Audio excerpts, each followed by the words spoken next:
ప్రకృతి దైవానికి మధ్య ఉన్న వ్యత్యాసమేంటో తెలుసా? భగవానుడు అత్యంత సృజనాత్మక ప్రతిభతో ఈ భూమిపై ప్రకృతిని తీర్చిదిద్దాడు. మాతృమూర్తి లక్షణాలన్నీ ప్రకృతికి ఉన్నాయి. క్లిష్టమైన జీవన పరిస్థితుల్ని సైతం ఇది తట్టుకుంటుంది. ఓరిమితో తన ధర్మం తాను సదా పాటిస్తుంది. సృజనలో భాగంగా అన్ని సంవిధానాల్ని దైవం ఒక క్రమ పద్ధతిలో నిర్దేశించి ఉంచాడు. అవన్నీ ఉమ్మడిగా సర్వసహజంగా తమ బాధ్యతల్ని నిర్వహిస్తాయి. భగవంతుడి సృజనలో ప్రయోజనం లేని పదార్థం అన్నదే లేదని వేదాలు చెబుతాయి.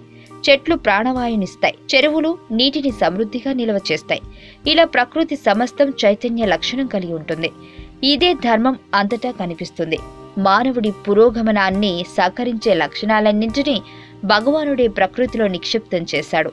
భూమిపై మానవుడే కీలకం. అతడి వికాసం కోసమే ఆ సృజనకారుడు ప్రకృతికి ఇంతటి ప్రాముఖ్యమిచ్చాడు. అన్ని జీవులు పరస్పరం సహకరించుకుంటేనే మనుగడ సాగుతుందని దైవం నిర్దేశించాడు.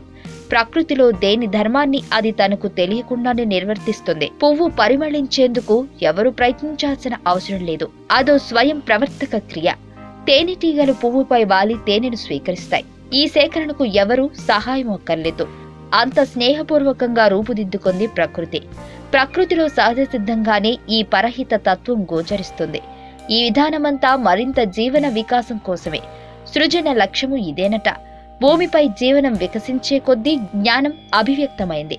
దానితో పాటు మనిషిలో ఆశలు, స్వార్థ భావనలు పుట్టుకొచ్చాయి. సరిగ్గా అప్పుడే ఎవరో మార్గదర్శనం చేసినట్లు ప్రకృతి వెల్లివిరిసింది. మానవ వికాసం కోసం తన వంతు పాత్ర నిర్వహించసాగింది. ఏకాంతంగా కూర్చుని ఆలోచించడంతో మానవుడిలో గొప్ప చింతనలు కలిగాయి. ఆర్యభట్ట తదితర శాస్త్రజ్ఞులు విజ్ఞాన దీపాలు వెలిగించారు. ప్రశ్నోపనిషత్తు చెప్పినట్టు ఎందుకు, ఏమిటి అనే ప్రశ్నలు మనిషిలో ఉదయించాయి. దీనికి ప్రకృతే కారణమైంది. సరికొత్త యోచనలు ప్రాణం పోసుకున్నాయి. ప్రకృతి ధర్మం మనిషి ఆలోచనలకు అనుకూలంగా ఉండటం నూతన ఆవిష్కరణలకు మూలమైంది. బ్రహ్మసుప్త సిద్ధాంతాన్ని ప్రతిపాదించిన బ్రహ్మగుప్తుడు బీజగణితం, గ్రహగణితం వంటి వాటిని సూత్రీకరించి భాస్కరాచార్యుడు అసాధారణ సాధకుడిగా కీర్తి గడించారు. మహారాష్ట్రలోని నాగేశ్వర్ అరణ్య ప్రాంతంలో బ్రహ్మగుప్తుడు ప్రకృతి సిద్ధంగా ఏర్పడిన గుహలో భాస్కరాచార్యుడు శాస్త్రీయ, తాత్విక ఆలోచనలు చేశారంటారు. ఏకాంతంలోనే భాస్కరాచార్యుడు మహాభాస్కరీయం, లఘుభాస్కరీయం రాశాడని ప్రతీతి.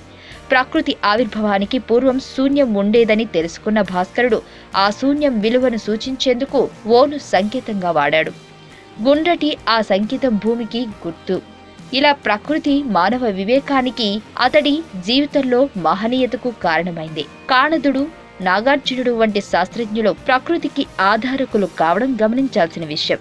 మనిషిలో కోరికలు పెరగడానికి ప్రకృతి దోహదం చేస్తుంది. పలు రకాల భావనల్ని అతడిలో సృష్టిస్తుంది. వినీలాకాశంలో పక్షుల ఎగరాలన్న మానవుడి కోరికకు ఈ సృజనే మూలం. దైవమే సృజించి మానవుడికి వరంగా ప్రసాదించిన ప్రకృతి పట్ల కొన్నేళ్లుగా అమానుష పోకడలు పెచ్చిరిల్లుతున్నాయి. తానుగా సృష్టించలేని దేన్ని ధ్వంసం చేసే హక్కు, అధికారం మనిషికి లేవు.